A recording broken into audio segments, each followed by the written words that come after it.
Spider-Man, Peter Parker, a character known and loved to many, with a backstory as retold as a certain someone's parents being shot in an alley. Most, whether they are fans or not, know the basics about Peter. Bitten by a radioactive spider, a science nerd, someone who has to balance his superheroing against his daily life. He has a very memorable villain roster and also a very memorable love interest roster. And of course there's the classic saying, with great power comes great responsibility. The question that's come into play more and more of late and manifests in different ways is it time for Peter to grow up? You'll see this brought up in different capacities. Sometimes it'll appear as, should Peter retire or should there be a mantle pass, given over to one of the many other spider people who've arisen over the years? Or should Peter be a dad? And again, maybe either retire or take a back seat or have the types of adventures change a bit. Peter outgrown his base characterization, and is he being forced back into a base mold he no longer fits? Peter Parker debuted in Amazing Fantasy number 15 in 1962. For simplicity's sake, we'll say he was created by Stan Lee and Steve Ditko. There have been a lot of creation beefs back in the day as to who created what, who created more of what, who had more of an idea, those kind of things, especially around some of the early Marvel characters, although it's also just a comic thing in general, sadly. He was named Spider-Man for a specific purpose, to have a teen hero imbued with the energy of an adult. Whereas most other teen heroes went by a boy moniker or were sidekicks, Peter would stand apart as his own man. He had a very specific formula to start. He was a high school student who had to balance the responsibility of being Spider-Man with that of being Peter. And he would often find that to be extremely difficult, which was where a lot of the personal drama would be derived. After a stint veering into becoming an unlikable Randian archetype under Ditko, Peter found the direction more familiar with under the combo of Stan Lee and John Romita Sr. Comics operate in a kind of forever story mode with a dash of soap opera mixed in. These characters have maintained over time, and so has their universe. And in the case of Marvel, you're dealing less in the realm of countless reboots like when you go over to DC, so it's almost one continual timeline. And even in universes where there are reboots, there's still a sense that despite everything, these characters are moving, they're growing. Little things are changing, and in the case of the teen character like Peter, that meant that he was ever so slowly and subtly growing up. Going to university, getting a job / trying to get a career. His personal life was on the move, even if his Spider-Man adventures were remaining largely the same, with just different villains slotting in. The question was still the balance and him coming to accept more and more responsibility, but what that was in his personal life was shifting. As his story went on, so too the tales of his supporting characters, who would come to grow more and more into their own. And the area of his romantic interests, one rose to the top as seeming endgame in the minds of many fans, and through years and adaptations and story direction has, for better or for worse, become essentially the final / best girl for Peter Parker's Spider-Man. Though of course individually some may favor other pairings. And the woman in question is Mary Jane Watson. Starting off as a spoken gag during the Ditko era, just someone who'd be mentioned, Peter has to meet this girl. Then she'd be hidden behind plants and foliage, all leading up to the big unveiling under Romita Sr. in the Amazing Spider-Man 42. And MJ made quite the impression. Face it, Tiger, you just hit the jackpot. She wasn't initially designed to be the main love interest. In fact, she was there to spice things up. She was supposed to be a bit of the bad girl, an exciting party girl foil to his what some of the creative team, namely Lee, wanted to be his endgame of Gwen Stacy. Gwen had had a personality plasty since her days under Ditko, where she was more antagonistic and hot and cold towards Peter. She transformed after that into a perfect nice girl, and in many ways became quite bland. Much of the work on Gwen occurred after she died. We did a retrospective on Gwen Stacy, which I'll link down below, covering her evolution, and how her death really made people hone in and take a look at her in a way that they hadn't while she was alive. Gwen's death was controversial even back in the day, and not everybody was behind it. Lee stated, "I came back and I found out he had killed Gwen Stacy. I almost killed Jerry Conway. I was just getting ready to go to Europe on some sort of business trip to meet somebody to discuss something about Marvel. And I think I wasn't thinking too clearly, because when they said we'd like to kill Gwen Stacy, I said,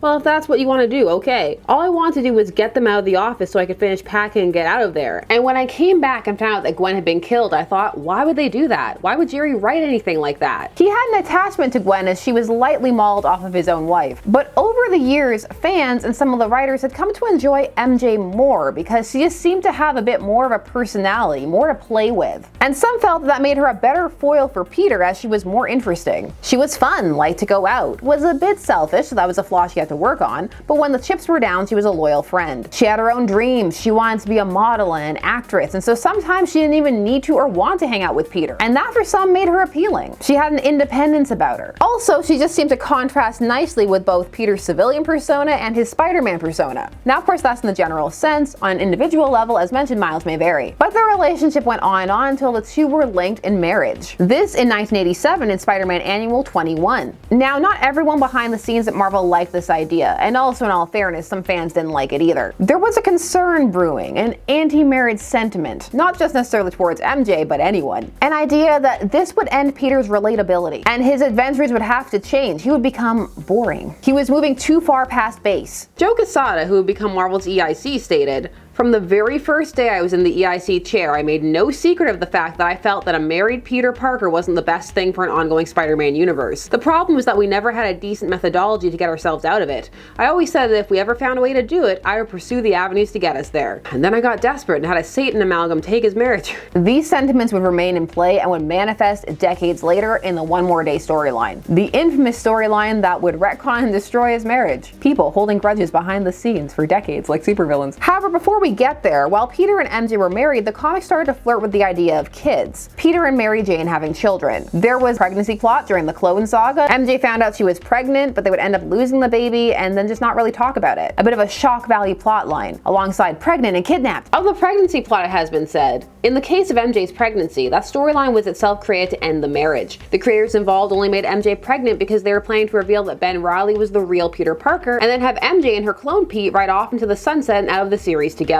But the idea of Peter being a dad began to take hold. There was What If 105 from 1998, introducing May Parker, aka Mayday Parker, the daughter of Peter and MJ, who grew up not knowing her dad was Spider-Man, only to discover it years later and end up taking on his mantle. This idea would prove so popular there would be an entire line around it and the idea of a next generation of heroes, the MC2. Spider-Girl didn't light the world on fire sales-wise, but she became a fan favorite, and the idea was remembered fondly, and there tends to be people who clamor for the return of Mayday. There is this general sense that this was where Peter's story was headed. Indeed, part of the controversy of One More Day in 2007, aside from the aggressive anti-marriage sentiment, was that it canonically destroyed his daughter, introducing the idea into canon that this was the direction that they were going in, that May was going to exist, and then erasing her. They didn't have to add that part into the story, but they did. Now, the general idea behind this was that this would make Peter more relatable. He could go back to being single and ready to mingle, but there would also be an aggressive return to some of the Parker luck. But then, despite the need to be relatable, he would also later become the CEO of a company. Very relatable. However, fans would start to clamor for a return to his what had been status quo for 20 years of being married to Mary Jane. Although now we're also years out from that. None of these things are happening in a vacuum, and some of the sentiments going on at a company level and a fan level and societally surrounding the fandom culture, they do impact how some of these things play out. Now, Marvel likes to play with this sentiment, flirting, teasing people, releasing alternate universe stories like Renew Your Vows, featuring Peter as a family man having adventures with both MJ and his daughter. And then they'll flirt within the main timeline, like, ooh, are we gonna fix it? Maybe. Are we gonna do it? And then they don't. Time of recording. Generally in the main universe, he now flits from thing to thing. There'll be some big new shakeup, but then it will tend to fall apart. It'll go back to that classic Parker luck and something really bad will happen to him. He'll be in a coma, he'll lose his girl, he'll end up on Mockingbird's couch. In a way, it becomes a bit like Peter is trapped in a loop. Just that menace wall crawler. Which brings the opening question into stark focus. Has Peter hit that point where his character needs to move into his more adult direction? And for Spider-Man specifically, does that mean being a married father? Some characters grow more over time. One of the most famed examples of this is Dick Grayson, also a teen character, although actually he started off as a child and a sidekick and then would evolve. His transformation is from Robin to Nightwing. At this point, Dick is Nightwing. To make him Robin again would be a regression, a step backwards, and an awkward, unnatural one. One would have to cast about and look for stories to tell. And when people do this, it tends to be stories in other timelines.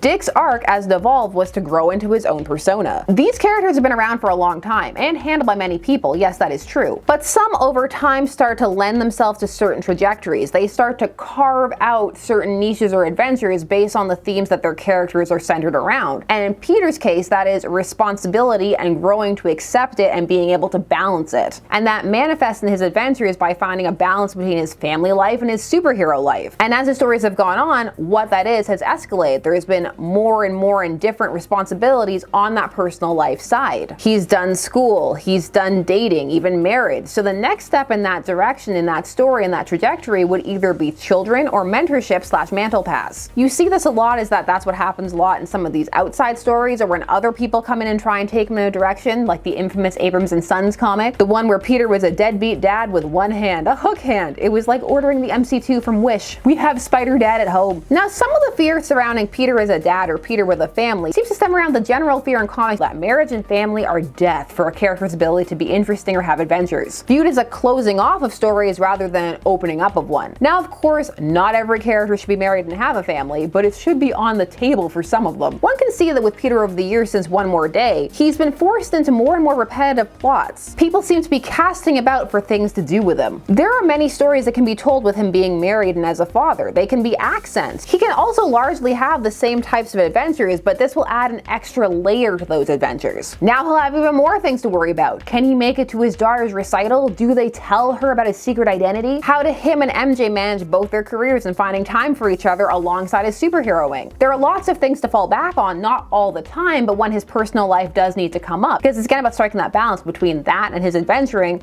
both for his theme, but also from a narrative story perspective, because that's what people come to Spider-Man for both, but it needs to be in balance. But you can have many scenarios where it's not just them being kidnapped or put in peril, and you don't even need to mention them all the time. So really, it wouldn't have to be that different from his life beforehand. And if one wanted to, there is always the option of the mantle pass, either to his offspring or to another character. People often suggest Miles, and the animated films Into and Across the Spiderverse have a lot to do with that, as they showcase how mentorship and passing of the torch while Peter is alive can play out, versus Peter being dead, which they also sort of show. You can get all into this because of the multiverse aspect. And many found that dynamic to be welcome and heartwarming. The push from Miles or any other character can be a positive one. It doesn't have to be about displacing Peter, but again about that growth and moving on, the space for more and different stories. It can be done with a respect given to both characters and both eras, showcasing that it doesn't have to be a battle. Or again, he can still remain Spider-Man and just have those different accents. When you get married and become a parent, your life doesn't end. I say that from experience. Now in fandom, of course, people can argue about everything. Their fave eras, who should be the endgame girl, who should be the character under the mask, and there are some who take it too far. But when not taken to its extreme, those combos can be fun. It can be part of enjoying the fandom. At last time of recording, both fan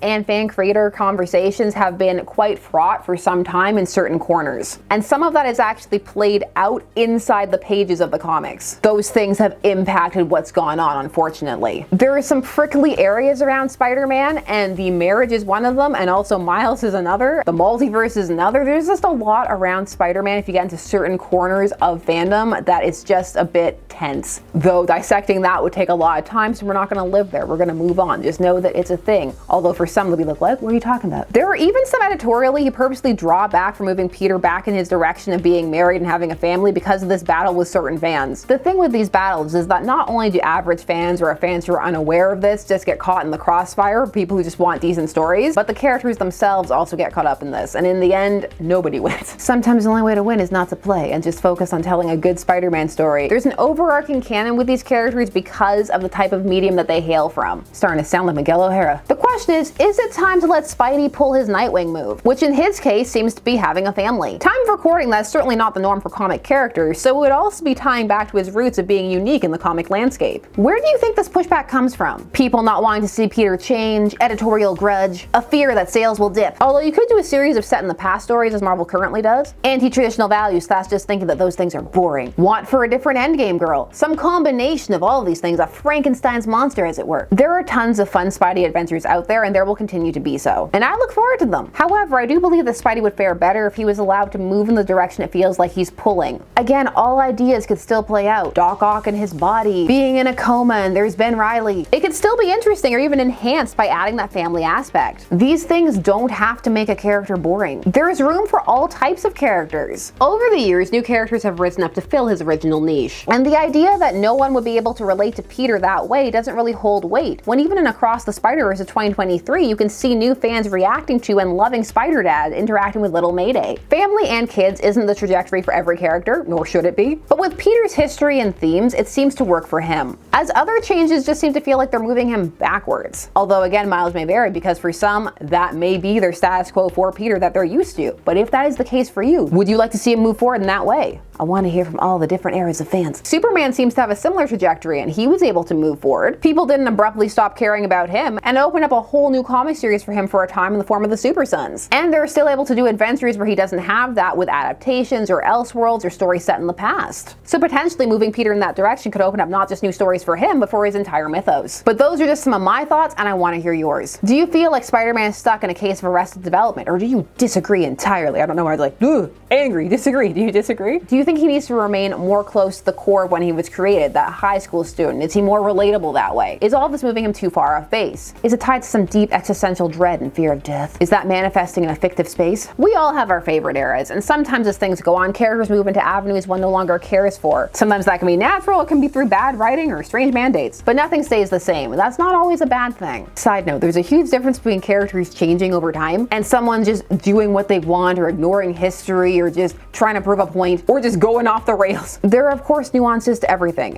on a case-by-case basis. I want to hear what you think and why. Just tell me about Spidey. Let's celebrate him down below. Thanks so much for taking some day spent discussing comics with me. I always appreciate it. Please do all the YouTube things. Like, share, comment, subscribe, and I look forward to seeing you in another video. Bye-bye.